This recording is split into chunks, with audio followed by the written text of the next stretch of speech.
everyone. My name is Nerilyn Batukan. So I'm the first reporter of our group.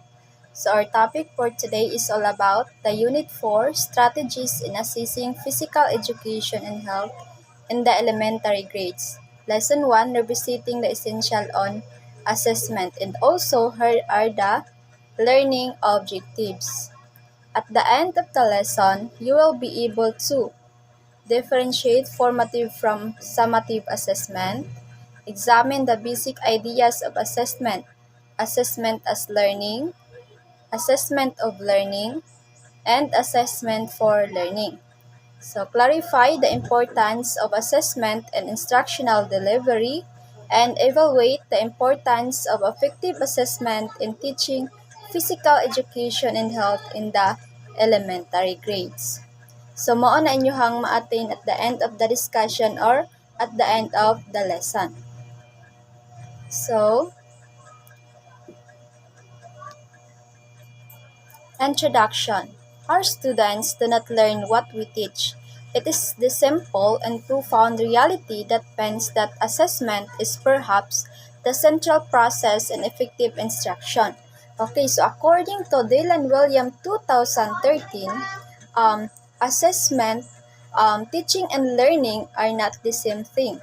It's because sa pag-explain ni teacher is dili tanan students makasabot dayon kay di ba diverse ang learners according to their backgrounds, abilities, and etc. So mao na nga, this is why assessment is the central effective of instruction. So importante jud kaayo ang assessments. So through assessment is makahelp siya sa teacher to identify or ma-monitor niya ang students kung naabay nabalaan or naabay progress ang students or naabay dapat niya i-reteach. Okay. Next, assessment is an important component of if the curriculum content was delivered as planned and if its intents were attained or not by the target pupils.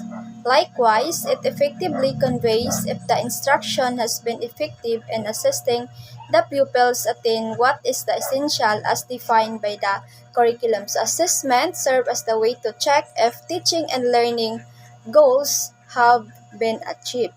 So, kung ang teacher, kung mo-deliver siya sa lesson is dapat mo-follow siya sa curriculum which has been clear objectives. So, dapat magtudlo ka is na kay clear objectives kay ang objectives is mao na ang pinaka-importante kay mao na ang ma-attain sa students at the end of the lesson. And then dapat pod kung magpa-activity pod ka is dapat alignment jud siya sa objectives. So, through assessment pod is kanang teacher can determine whether the content was not only taught as planned but also learned by the students. So dapat pod as a teacher is mogamit ka og different strategies kay di ba diverse na ang imuhang learners. Di ka mogamit og one size fits all lang kay dapat different strategies kay diverse imong learners para makuha nimo ang ilahang needs and interest. Thus, we consider assessment as being the alpha or the beginning and omega or the end of all instructional efforts and initiatives. Failure to understand and appreciate the vital rules of assessment and effective instruction means an overall failure of any instruction endeavor. So, assessment is both the starting point and ending point of teaching and learning. So at the beginning, assessment is ma-identify diri sa teachers ang prior knowledge sa students, ang ilahang needs and interests para ma-plan sa teachers ang instruction effectively. So diri ana niya kuan kung unsa ang mga dapat niya buhaton or dapat niya nga ipa-activity sa students kay diri mabal-an man niya ang needs and interests sa students. And then at the end point or the omega is mo na siya makahelp sa teacher para ma-measures kung ang goal sa instruction is na-achieve ba sa students. Kung naaba joy na sabtan ang student. So kung if ma-feel ang teachers to recognize kung unsa ka essential ang assessment is ang iyahang whole teaching effort pod is ineffective. Dili siya effective pag dili niya tagaanig ko aning assessment kay di ba ang assessment mo na siya ang pinaka importante para ma-identify ang students o ma-measures whether nakasabot ba ang students or wala.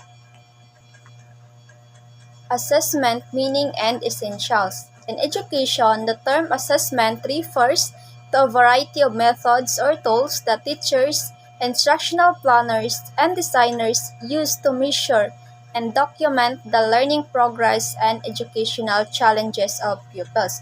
So in education, assessment is the process of gathering information about students' learning through different tools and strategies. It takes many forms like tests, quizzes, project, class participation, and etc.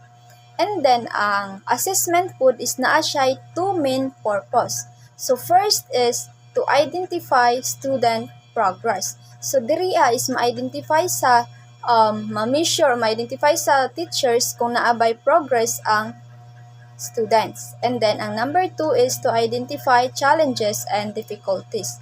So, pinaagyan ni assessment is ma-identify ni teacher kung asa hina ang students, kung asa siya ka ng ma-identify niya ang strength and weaknesses sa mga students pinaagi sa assessment.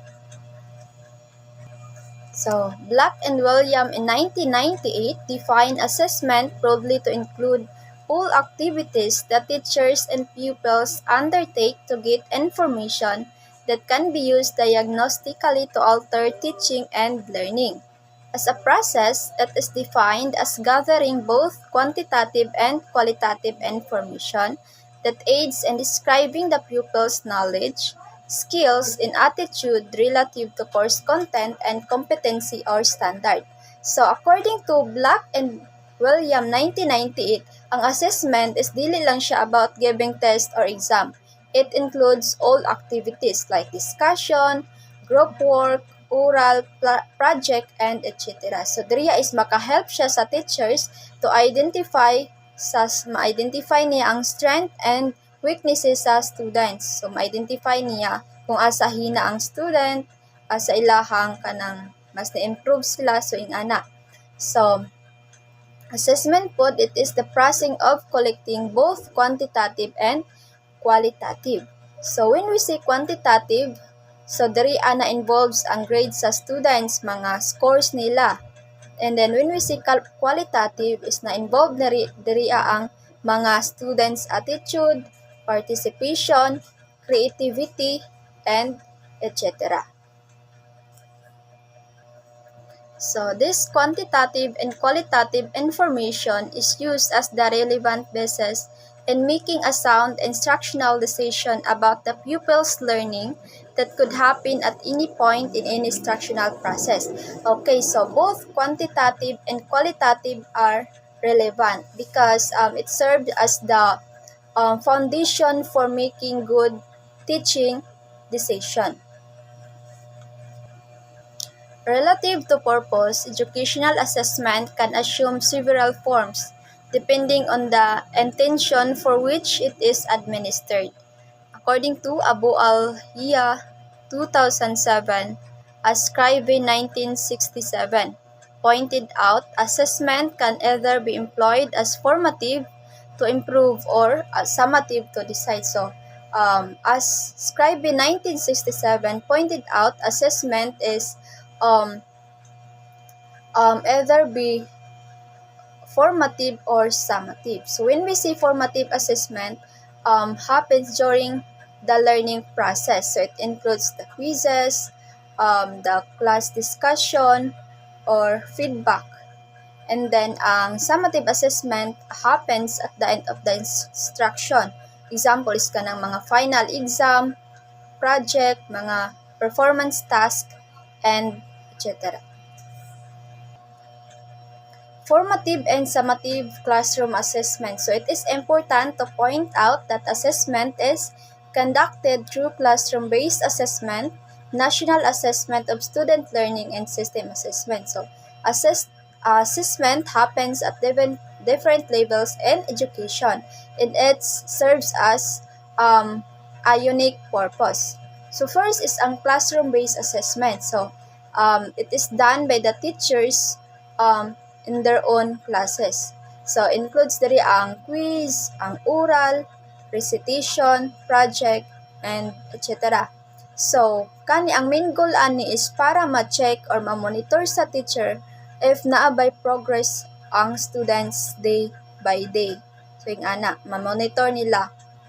And then next is ang national assessment. So kani is conducted on large scales, usually by the government. So ang example ani is ang NAT or National Achievement Test. Then is ang system assessment. So ang system assessment is para to evaluate effectiveness of the entire education. So diri is ikuan nila kung effective ba jud ang K-12 curriculum based sa national and international test. Large-scale assessments like National Achievement Test or NAT, Program for International Student Assessment, Trends and International Mathematics and Science Study, and Southeast Asia Primary Learners Metrics are examples of system assessment that gauge the overall performance of the pupils in a participating country or economy.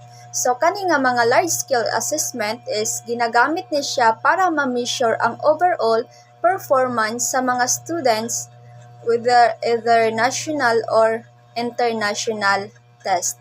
Large-scale assessment are indicative of the weak performance of Filipino pupils as compared to their counterparts abroad.